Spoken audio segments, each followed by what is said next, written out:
NEPM's podcasts are funded by Armbrook Village, offering research-based arts, music, fitness, and lifelong learning programs at their assisted living and Alzheimer's care community in Westfield. armbrookvillage.com. Welcome to the Fabulous 413. I'm Khalees Smith. And I'm Monty Belmonte. Later in the show, a critique of Birth of a Nation in dance form. We'll introduce you to the lifelong friends and movement art innovators, Baye and Asa, who this Saturday at the Adams Theater will perform two of their most thought-provoking pieces, Suck It Up and Second Seed. Also, we'll take a deep dive into the Connecticut River, literally and figuratively, with reporter Ben James, who just finished biking along the 410 miles of the river while gathering stories along the way, which you can hear on NEPM this week. And we'll also be joined by the first person ever to swim the length of the Connecticut, Kari Kastango, so they can compare notes. But it's Live Music Fake Monday. It's Tuesday, but it's the Tuesday after a long weekend, so we're going to ease into it with some live music from Shelburne Falls' own Jeffrey Foucault, whose new album is out this Friday and will play an album release show at the Iron Horse Friday to celebrate. The new album, The Universal Fire, honors the losses of Jeffrey Foucault's dear friend and drummer Billy Conway, and from the massive 2008 fire at the Universal Studios lot in California, which destroyed master recordings of some of the bedrock of American music. And yet the album is filled with hope and also rock and roll. We're going to chat with Jeffrey Foucault in just a little bit, but let's start out with a song. Thanks for coming. Thank you very much for having me in. Our pleasure. All those singles thus far have been rock and roll, so I'm going to play one of the quiet, sort of, meditative songs. This is about confusion. It's called Moving Through.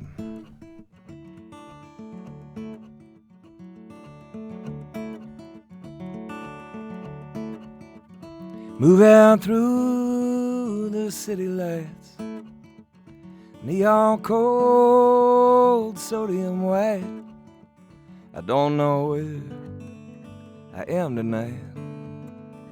Moving through the city lights.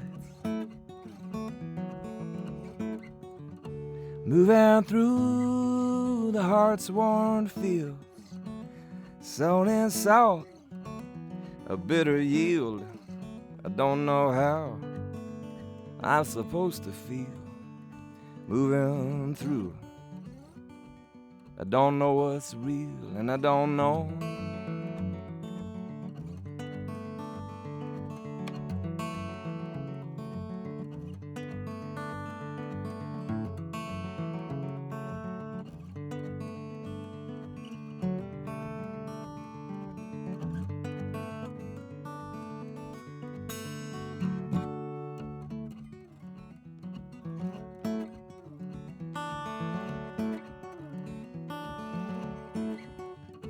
Moving through the ghost dance playing 7-Eleven to the interstate.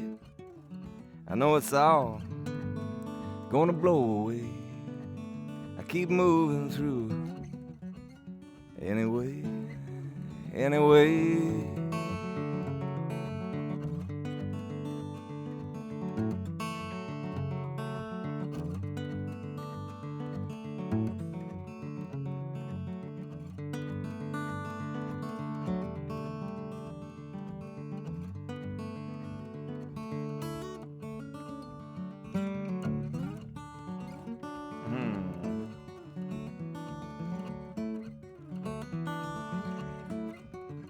Moving through the diamond dust, the world we made or the world that was. And I don't know why, and I don't know what I'm here to do. It must be love, must be love, must be love, must be love, must be.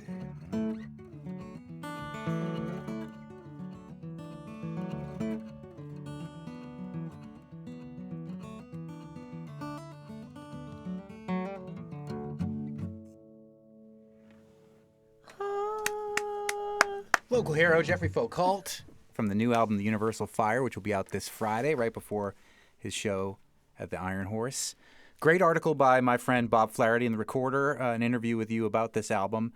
And talking about the loss of your friend to cancer, Billy Conway, the drummer, he's played with a lot of big names, played with you for a very long time, which I'm sure is sad and is something that has been looked at musically for forever, the loss of someone you love. Talk about the connection between that and the Universal fire at Universal Studios and why that made sense to kind of contemplate with this album. You know, I wrote that phrase down, the Universal Fire, when I read that article, because it just seemed like a naturally occurring metaphor, like the Titanic or anything else. Right. You're like, wow, that's hard not to do something with. And I wrote it in a notebook quite a while ago. Whenever I read about that fire, and then after Billy died, what I was thinking about is loss, right? So I was trying to come to terms with what it means to lose something. You know, if you can really lose something, did you actually have it in the first place? And then I got into thinking about, there was a speech that I read by T-Bone Burnett at the Americana Music Association thing that they do down in Nashville every fall. And he'd given this speech about recording technology and the physics of like audio capture, and he was talking about the ways that we've mass-produced physical artifacts of music, sonic artifacts, for a long time. And he was talking about the process of capture and then the process of making the master recording. The master recordings are what burned up in that fire, and then everything after that is essentially like one standard deviation from the thing itself. You know, the thing itself is you doing it or someone doing it in a room together, and that's a very beautiful thing. And then each thing after that, you're essentially working away from the thing that was true. And you know, I knew those things wouldn't last forever. It's not like you have a CD or whatever, or a vinyl record; it's going to go away. But there was something jarring about the idea that you would lose all this stuff that felt like, to me, the best part of America. And I, having just lost my best friend, I was carrying both of those things around in my brain, trying to come to terms with them. But I didn't want to make like a speech about it. I was trying to write a song that was filled with questions about what it meant, you know. Is that why you moved the recording to Arizona, or why record where you did? That's a good question. So there's a slide guitar player that I've always, or rather for the last decade and change, been really obsessed with, a guy named Reiner Tacek, who was kind of the dad of the Tucson music scene. He was like the, whatever you want to call him, maybe the godfather of desert rock or that thing. And he worked at a guitar shop, and he kind of came up with a different way to play bottleneck slide guitar, where he would play a lot of minor stuff behind, and he would was a real early adopter of looping, but not the sort of sound-on-sound, building a loop thing. He was creating sections of texture on two separate loop pedals that would collide against each other and often sort of crooked to the beat or the measure. And a lot of innovations. But anyway, he lived in Tucson, and he worked down there, and he had a band called Giant Sand, and Giant Sand, eventually that became Hal Gelb's band, and then Joey and Johnny from Calexico split off and became Calexico. And I had hired John Convertino from Calexico to play drums for the record, and he lives in El Paso, which is only about a 6-hour drive. And I was like, well, we have to fly everybody somewhere. The pedal steel player's in Butte. The bass player's in Rhode Island. I'm gonna buy plane tickets no matter what I do. The electric guitar player's in Minneapolis, and it's warm in Tucson in January. So we rented a house in Tucson, and we went to Wave Lab, which is a studio that they did a bunch of great records by Calexico, and also an early Richard Buckner record that I really loved from the 90s. And I thought, all right, this is the place to be. So we'll go down to Tucson and just try to be in Reiner's town and let that be the the context for the record. And having John there, he was in Tucson for 20 years, so he knew where all the good tacos were. That's amazing. Right. And yeah, who really wants to be in Shelburne Falls in January? No. I mean, it has its charm. It doesn't have. I don't want to knock it. It doesn't have tacos quite as good. Sorry, Shelburne Falls. Did you ever get to play the Iron Horse in its earlier incarnations? And what does it mean to you that you're going to have your album released this Friday at the Iron Horse in Northampton? Jeffrey Foucault. It's great to go back to the Horse. The first time I played the Horse was the week before 9/11 in 2001. It was also the first time I was ever east of Michigan. Right? I hadn't spent any time in New England. And I flew out here to do a handful of shows, booked by somebody who was essentially just interested in seeing what I did and ended up becoming my manager. And I opened for Bill Morrissey at the Horse. Cool. Nice Bill. Yeah, and that was back, I was a fan of Bill Morrissey, so that was cool. It was like being admitted to the rumpled peerage of folk music or whatever. And he's in there smoking a cigarette and changing his guitar strings, and I went in, I fired up a cigarette, and we started talking about fishing, and we were like best buddies after 15 minutes. My manager was like, I can't stay in here. I got to get out. She was a pretty dedicated indoorsman, so she didn't have much interest in what we were talking about. Well, at least she didn't like smoke either. At least you could smoke indoors back then. You could. It felt like a different century. Yeah. I will say the green room is much nicer. It is. It's a massive acreage compared to what it was before. Right? Yeah. Well, we're talking about a different fire other than the smoking indoors kind. We're talking about the new album, The Universal Fire, from Jeffrey Foucault. The album comes out on Fluff and Gravy this Friday, and Jeffrey will be at the Iron Horse to celebrate it. Let's hear another song from your new album. All right. Yeah. Well, let's see here. This is one that came out. This is called Solo Modelo, and I wrote this about the first tour I did after Billy got sick. I had to go out and play by myself for the first time in about a decade, which I did for a long time, but then I hadn't done it in quite a while. And everywhere I went, they had sent the wrong contract writer. Instead of the solo writer that says I need basically nothing but black coffee, they were also giving me like a case of Mexican beer and a bottle of French wine, which was a lot of responsibility for a folk singer traveling alone. And I sent this. Bill was, back going through chemo and radiation in Montana, and I sent this to him kind of like a postcard,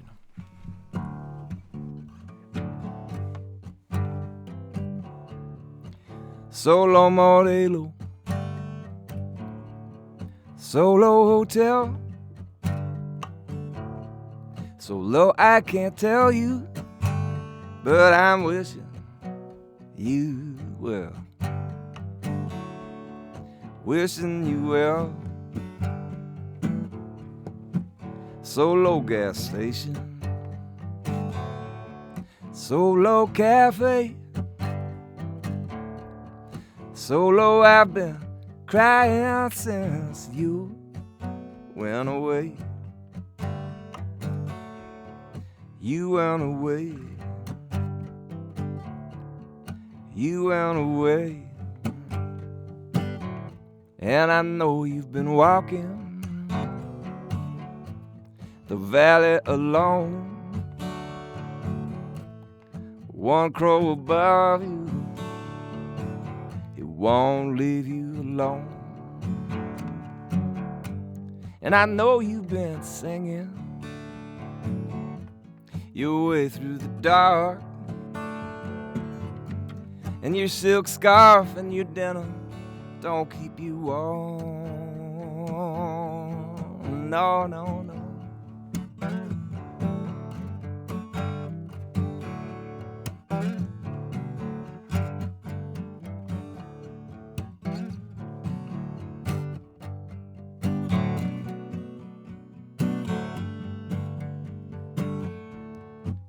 Solo black coffee,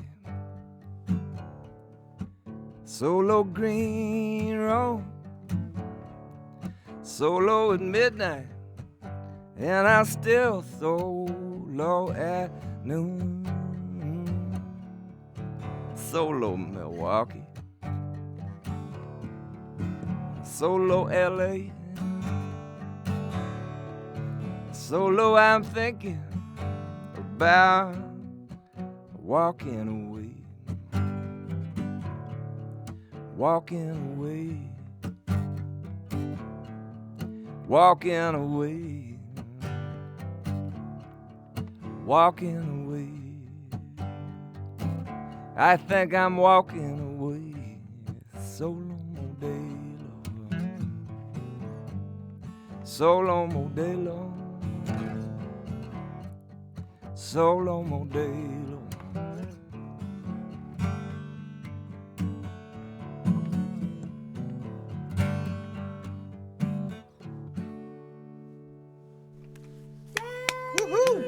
Local hero from Shelburne Falls, Jeffrey Foucault, from the new album, The Universal Fire, which is out this Friday. There'll be an Iron Horse show to celebrate it. First time for you back at the New Horse. Yep. And mentioning a green room in there, which we were just talking about. Was one of the perks of the new Iron Horse. Yeah, and it's the 5-piece band, so having the larger green room will be handy. Yes. And a shower before they aren't available. Yeah. Thanks so much for coming in and playing for us today. Yeah, fantastic. Thanks for having me in again. It's so fun to watch your fingers on the fretboard. I take so many lessons back. Later in the show, plumbing the depths of the Connecticut River through story and swimming. We'll talk with reporter Ben James, who's been gathering stories along the mighty Connecticut, and with Kari Kastango, the first person ever to swim all 410 miles of it. But up next, two dynamic performers bring two didactic movement pieces to the Adams Theater this Saturday, and we'll hear about it when we talk with Baye and Asa. You're listening to the Fabulous 413 on 88.5 NEPM.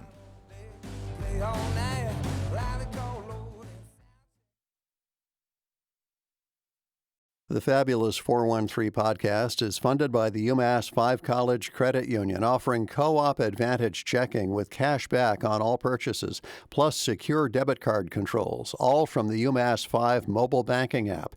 Insured by NCUA, umass5.coop. NEPM's podcasts are funded by Armbrook Village Senior Living in Westfield, with support services designed to help seniors age in place, including a Compass Memory Support Neighborhood. More at armbrookvillage.com. And sorry, how do you pronounce your name? Khalees? Yeah, exactly. Cool. Khalees. You're like one of the first people to get it right on the first try ever. That is awesome. Congratulations. Hey, you don't have enough people from New York. We got people from all over the world. People that maybe have seen two I's in a row in a name and might know what that sounds like. Welcome back to the Fabulous 413. Baye and Asa is a company creating movement art projects. It's directed by Amadi Baye Washington and Sam Asa Pratt. The two met in New York City when they were 6 years old. In their work, they address the larger political landscape of their upbringing, struggling to show a reality of violence while communicating a necessity for empathy. They've presented their work all over the place, from the Metropolitan Museum of Art to the 92nd Street Y to Jacob's Pillow out here and more. And they've created works for rep companies including the Martha Graham Dance Company and Alvin Ailey too. And this Saturday, September 7th, the Adams Theater is presenting Baye and Asa, performing two of their most thought-provoking pieces, Suck It Up and Second Seed. Amadi and Sam are in Adams as part of a residency at the theater's incubator, which invites artists from the Berkshires and beyond to use their physical space to develop bold, original works that foster cross-cultural and cross-disciplinary collaborations. Baye and Asa, Amadi and Sam, thank you for coming on the show. Thank you so much for having us. Sure. Pleasure to be here. I mean, we read the description of what Second Seed is about, and we're immediately like, oh, we have to talk to them about this and this whole process. Can you tell our audience what Second Seed is about? Yeah.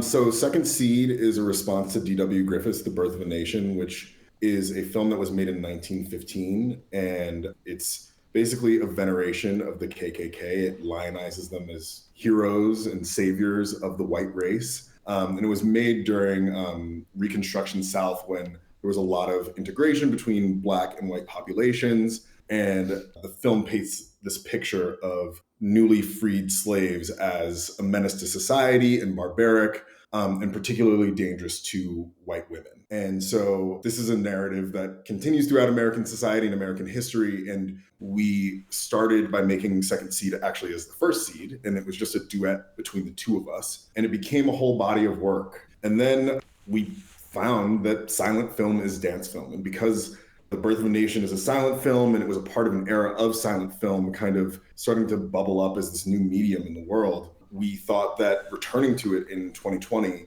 it made the most sense to make a silent film ourselves. Yeah, well, I think we noticed that in silent film that the stakes of the relationships and the meat of the narrative storytelling is all through emphatic gesture. Yeah. So it was already through movement and dance that silent film was narratively communicative. We felt like, oh, wow, there's already a history of dance on cinema within American cinema. Yes. And, this film in particular, like, this was not some niche racist piece of propaganda. This was a Hollywood blockbuster at the time. The most extras ever used in any film, all these technological film innovations. The most horses. The most horses. The first film to ever screen at the White House in Woodrow Wilson's presidency. So this was not something relegated to sort of cultural shadow. This was up front and center. And it is an American artifact. It's still taught in film classes because of what it did for cinema. And it's kind of almost taught stripped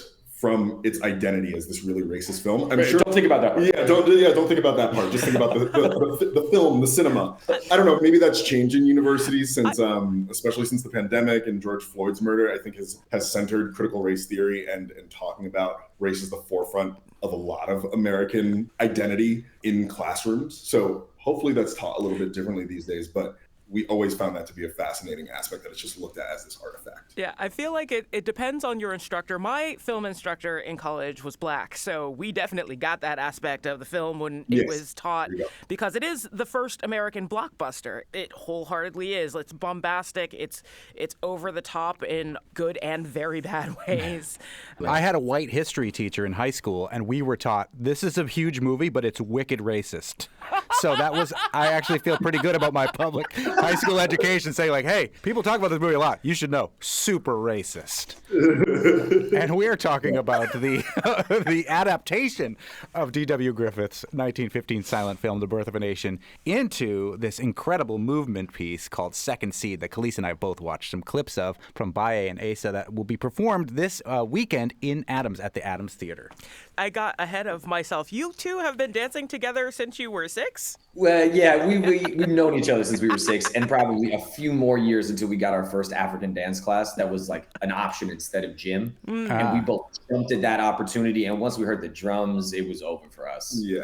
We were lucky to go to a school that had a dance studio and had dance as part of the curriculum. It wasn't a performing arts school, but we had dance from around 4th or 5th grade all the way through 12th grade. And, it was very destigmatized for young boys to be dancing. And because of that, we were able to grow up alongside each other and some other friends and choreograph when we were a little bit older, and we danced in each other's pieces. And we went to separate colleges, and we both still had the passion for it and studied it in school, and came out and we were like, you're still doing this, I'm still doing this. We were already very close friends, and we started making work together. That's adorable. It is I love it. And it's contrary to the dominant, patriarchal narrative that you dance for men generally is looked down upon in certain cultures, and the fact that it's something you embrace so early on and through your school is, I think, incredible. And a true testament to the importance of keeping the arts in schools. Yes, but it sounds like the other piece that you'll be performing this weekend, Suck It Up, a duet confronting the violent fallout of male insecurity and entitlement. Does that tie into this whole lifelong friendship of that's based, not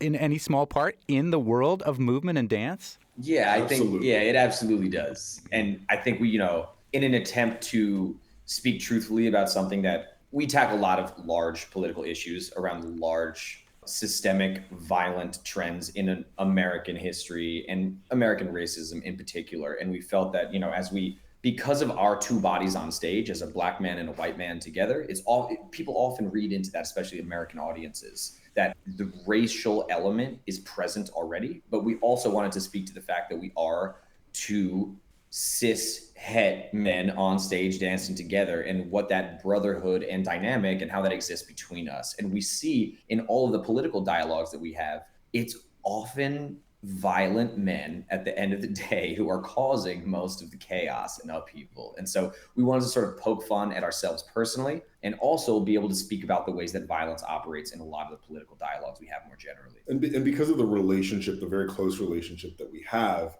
and because most of the work that we make is explicitly political, we're able to implicate ourselves in the narratives that we make. So we're able to, particularly in Suck It Up, not only look at the violent aspects of male entitlement and insecurity, but also kind of poke fun at it and look at the humor that is within that. And so often, when there's a piece about race, it's made by Black people. And there's a piece about gender or sexuality, and it's made by women or queer people. And so we wanted to, as cis het men, make a commentary that allowed us to poke fun at ourselves and be laughed at on stage, while also pointing directly to the archetypes that men try to embody and what violence exists underneath those. I have to say, as somebody that goes to Kung Fu class 3 nights a week and often refers to it as murder ballet, the fact that you incorporate what looks to the outside observer as violence into a lot of these pieces. There's fight choreography that are part of these pieces. Talk about that dynamic when you're trying to address issues of violence and systemic violence by using what appears to be violence. Yeah, I think speaking just first and foremost to the physicality that we both, in different ways, embody. We grew up starting with African dance classes and then got really invested in hip hop dance. And we were also at the same time being trained in some modern dance, and didn't end up doing ballet until much later when we were in college. Where they make you. Required. But we often say that hip hop and African dance forms are the foundation of our technique, and the rhythms of those forms inform the way we confront contemporary dance and theater. And I think because there's a strong relationship to the floor, there's a lot of heavy stomping or digging further into the earth, whereas ballet is up on the balls of your feet and very lifted. And the kind of impact and aggression that sometimes exists in hip hop choreography, the ability to stop that hip hop dancers have, isn't often present in contemporary dancers. And so we try to, just from a purely technical and physical perspective, use the tools that we gained as children to also incorporate them into the Western classical techniques. But speaking to the content, there's a lot of violence in the material. And so we try to create movement that speaks to that. And we move fast and we push each other around on stage and we dive into the floor. And we like to viscerally connect to each other in that way, to the audience in that way, because so often dance can be about being as long as possible and being as soft as you possibly can be. And that's been, in Western society at least, kind of coined as the way to express dance as a beautiful art form. And we so don't feel that way at all. We love the brevity, we love the impact, we love the punch, we love the stop. It connects to us, and we believe it connects to the audience in a powerful way. Coming up, more with Baye and Asa performing at the Adams Theater this Saturday. And later in the show, reporter Ben James and swimmer Kari Kastango, who have both traversed the 410 miles of the mighty Connecticut. Ben's radio storytelling project debuts here this week. You're listening to the Fabulous 413 on 88.5 NEPM. Welcome back to the Fabulous 413. I'm Monty Belmonte. And I'm Khalees Smith. More with the dynamic dance duo performing at the Adams Theater this Saturday, Baye and Asa. I actually wanted to talk to you about environment in your work, too, because that seems incredibly important. I was watching the piece Hot House, which reminds me a lot of Pina Bausch's version of Rites of Spring, especially with the enclosed space and the dirt on the floor. What is interesting about bringing so much constructed environment into what you create?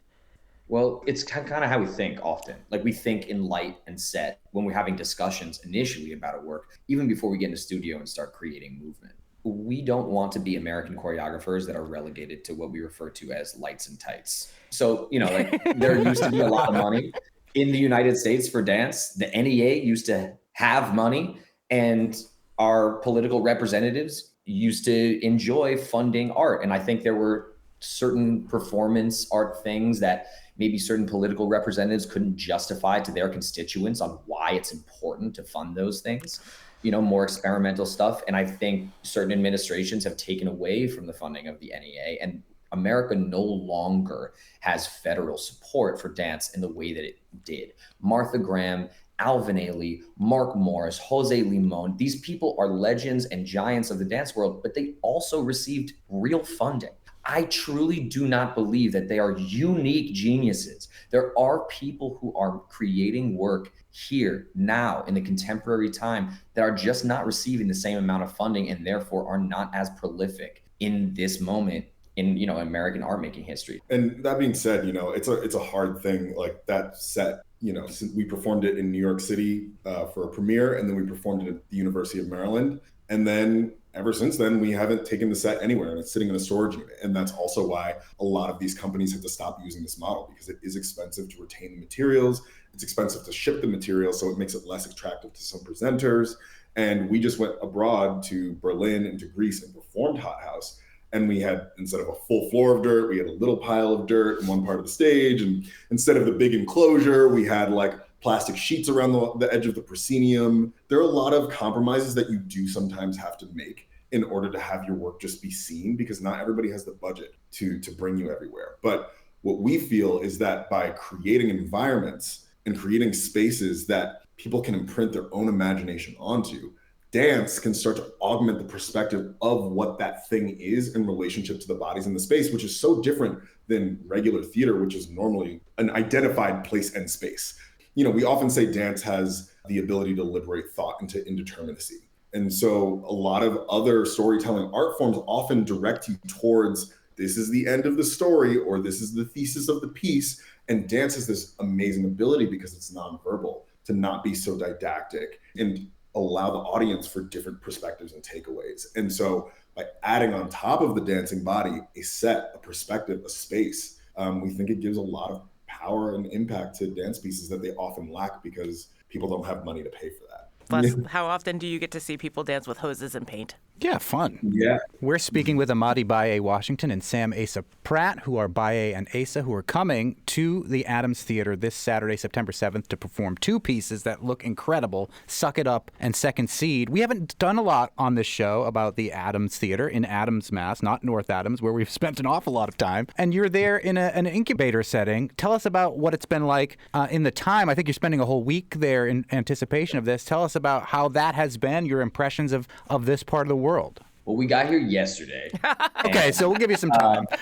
But I have to say, Still incubating. Ida Moore, who runs the Adams Theater, is doing an amazing job, and she is taking on a lot. She is not only trying to sort of revitalize a building, but I think revitalize an interest in the arts and in experimental performance, which for a community that is not saturated or acclimated to already can be quite challenging to get people to come out. The space right now is kind of, you know, mid renovation, so it has this beautiful raw quality about it, and we're trying to use the sort of opportunities that presents, like an empty concrete frame that's not quite filled in, or a door that doesn't close all the way, and we're trying to use those things to our advantage in the performance. And we are, you know, right after we get off this interview, we're going back to continue setting up lights with Brian, the technical director. DIY. Yeah, exactly. Yes. And while we're here, we're currently working on a commission for the Martha Graham Dance Company. We have 2 new ideas that are in the works, and we get to spend a lot of this week just arguing with each other and trying to make things and work on the big ideas and agree on things, and the small ideas and not agree on things. And that's sometimes the most fun part of the process, because it's not just always, you know, purely moving. It's kind of trying to work through what it is we're trying, whatever we want to say. Dance fighting. I mean, who doesn't love that? I mean, it's Yeah, exactly. Worked for Michael Jackson in pretty much every one of his videos. yeah, that's facts. Yeah, that's true. The opportunity we have this week at the Adams Theater, these are really rare things. A place for artists to be unfettered. We have 24-hour access to this building. I mean, there's, especially as 2 boys from New York City, where space is such a commodity, you know what I mean? And the freedom of access is not something we are often afforded. It can be a transformational thing, not only, as Amadi said, for our dancing and the things that go on stage, but really for the more philosophical tenets of who we want to be as artists. You've built a first seed and a second seed. Do you see yourselves building, like, continuing the series on? I see American racism continuing to evolve and change its form, and also not. So I think American racism is always relevant, unfortunately, you know, and there are many themes we took from Second Seed, from this film that we made, that we've imbued in other works. And there are lots of people who say artists, they tell the same story over and over and over again in different ways, that you have a singular thing to say and you find many, many, many ways to say it.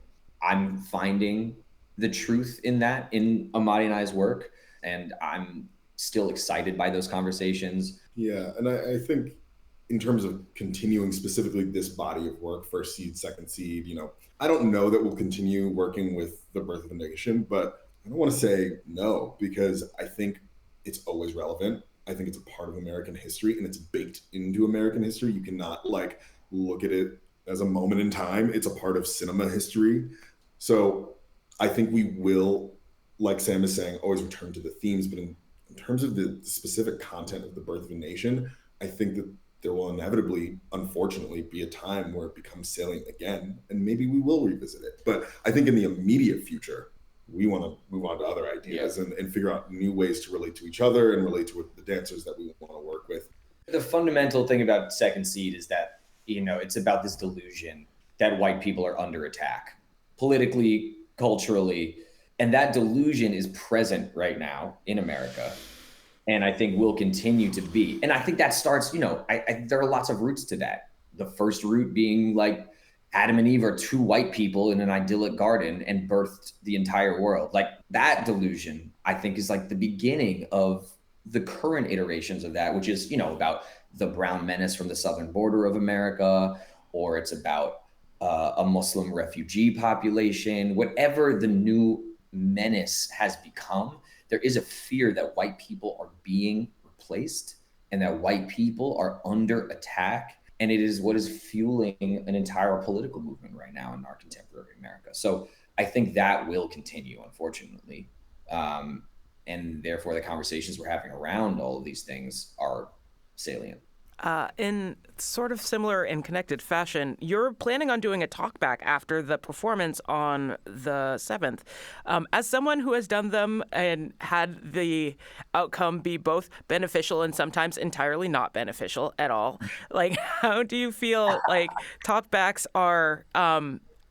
do you feel like having that space with the audience is important for the progress of your work? Absolutely. I will say that I think we've been performing in bubbles, and I hope to take our work in places where it can be received by people who wouldn't be introduced to these topics as often. Not so that there's some controversy in the space, but so that maybe the questions that are being asked come from a place of ignorance as opposed to just righteous agreement. Because when people agree with the political themes that you're introducing into a space, the conversation starts to go back into the art and the process of the art as opposed to the content of what's actually being talked about. And I think that's actually a distraction, because I think in some of these liberal communities, they need to continue the conversation themselves, but they don't think they need to often. All this and more discussed through movement this Saturday at the Adams Theater. It is Amadi Baye Washington and Sam Asa Pratt, Baye and Asa, performing two incredible pieces, Suck It Up and Second Seed, this Saturday. Go online and check out their work, and then go to the Adams Theater and see it in person. It is stunning stuff. Thank you so much for joining us today. Thank you for having us. Oh, our pleasure. Up next, reporter Ben James, whose new radio series Life on the Connecticut debuts here on 88.5 and all over New England this week. He just finished biking the length of the Connecticut River. And we'll talk with the only person that we know of ever to swim the length of the Connecticut River, Kari Kastango. You're listening to the fabulous 413 on 88.5 NEPM. NEPM's podcasts are funded by Armbrook Village Senior Living in Westfield, with support services designed to help seniors age in place, including a Compass Memory Support Neighborhood. More at armbrookvillage.com. The fabulous 413 podcast is funded by Northeast Solar, offering solar options, energy security, and solutions for the local community. Learn more at northeast-solar.com. What's one of the most awesome things you've seen down there? It's not seeing. It's just sitting down, closing your eyes, and listening to the river. What did you think meeting Elsie for the first time? She was a very loquacious person. They like that money, but they don't want to work for it. Unfortunately, I don't live in town anymore just because I've gotten bought out of like 3 places. Well, I'm looking for the energy, and I do feel it. I don't belong here.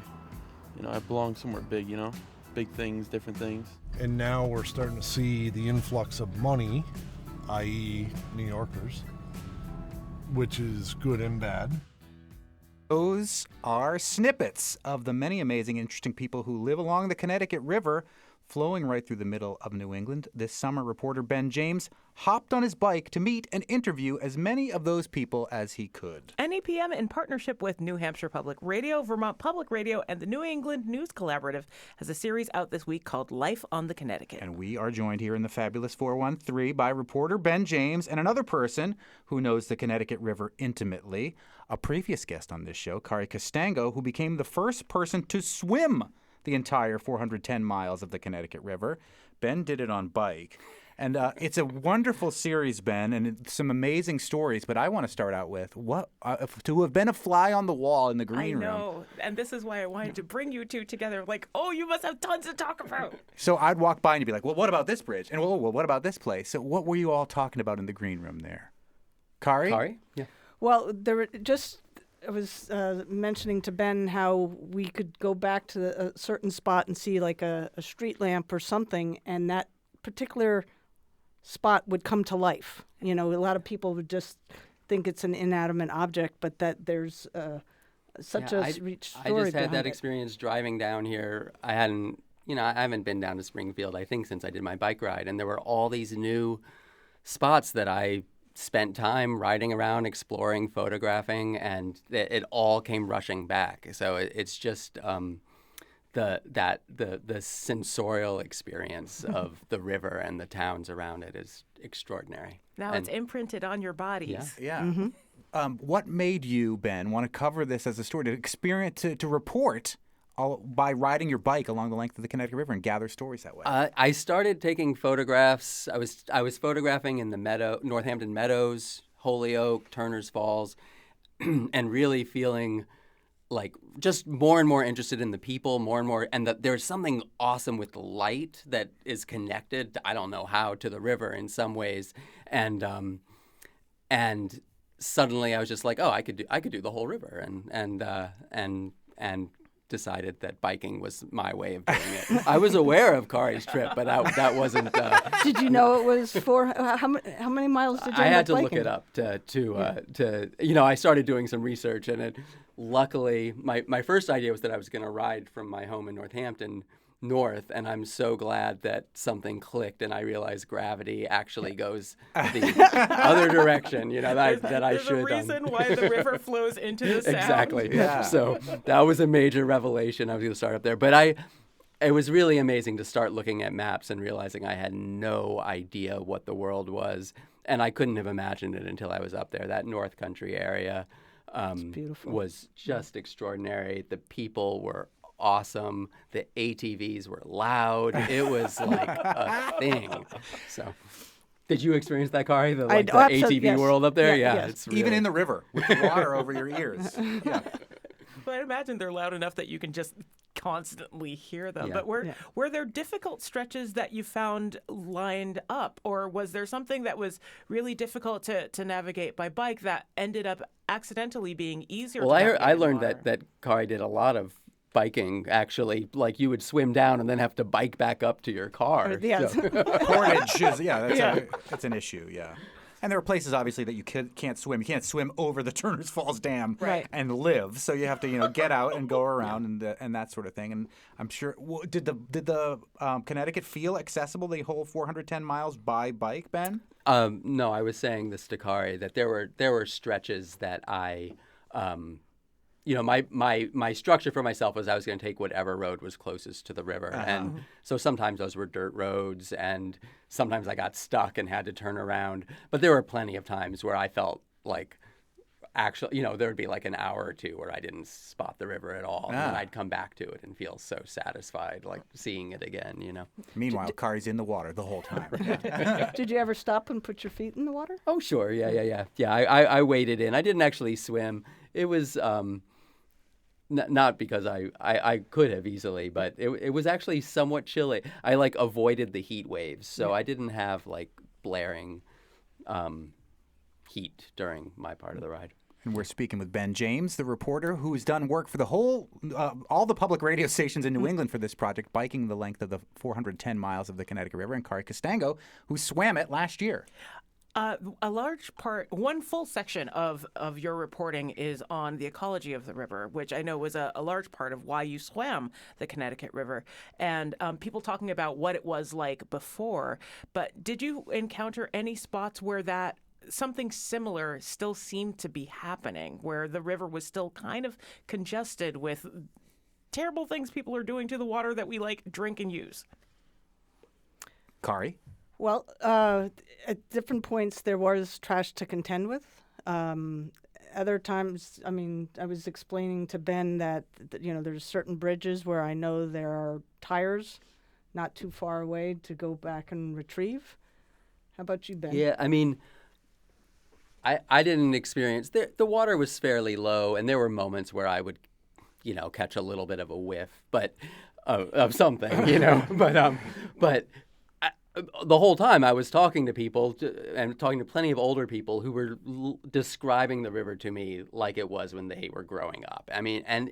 They were vivid stories of floating turds, toilet paper, mattresses. They used to call it the best landscaped sewer in America. And then, we were able to rescue that river as a species that had already destroyed it. So and that was an incredible experience to me to see how much I take that for granted, and how to really witness the ways that the world has gotten better in the last bunch of decades in this very physical, very visceral way in this one particular spot was it was hugely enlivening for me. I loved that.